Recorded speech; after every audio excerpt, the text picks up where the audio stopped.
ഒന്ന് ഒന്ന് എന്ന് പറയുന്നത് ഭഗവത്ഗീതയിലെ ഒന്നാം അധ്യായത്തിലെ ഒന്നാമത്തെ ശ്ലോകമാണ്.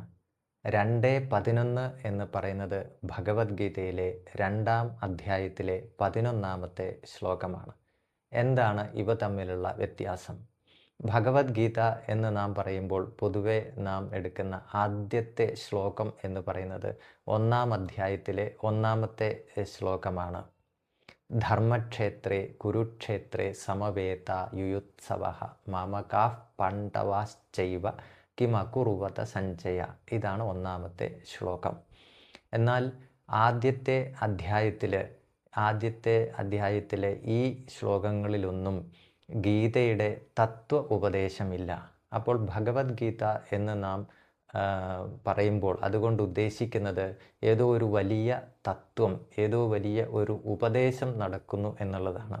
ആ നിലയ്ക്ക് നോക്കുമ്പോൾ ഗീതയുടെ ഉപദേശം ആരംഭിക്കുന്നത്, ആ പരമമായിട്ടുള്ള ഗൂഢമായിട്ടുള്ള തത്വോപദേശം ആരംഭിക്കുന്നത് ആദ്യത്തെ അധ്യായത്തിലല്ല, രണ്ടാമത്തെ അധ്യായത്തിലെ ആദ്യത്തെ ശ്ലോകങ്ങളിലുമല്ല.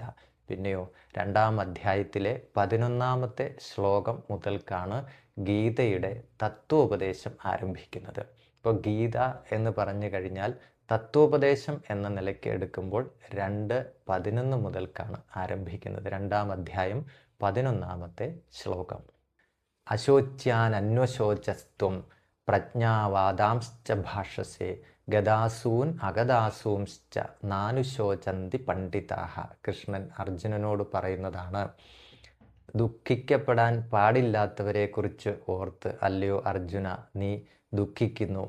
എന്നിട്ട് വലിയ വിവേകികളെ പോലെ, പണ്ഡിതന്മാരെ പോലെ നീ സംസാരിക്കുകയും ചെയ്യുന്നു. ഇത് നിനക്ക് ചേർന്നതല്ല.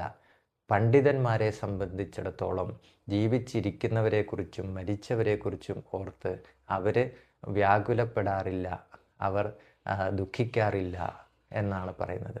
അപ്പോൾ ഈ ഒരു ശ്ലോകം മുതൽക്കാണ് ഗീതയുടെ ശരിയായിട്ടുള്ള തത്വോപദേശം ആരംഭിക്കുന്നത്.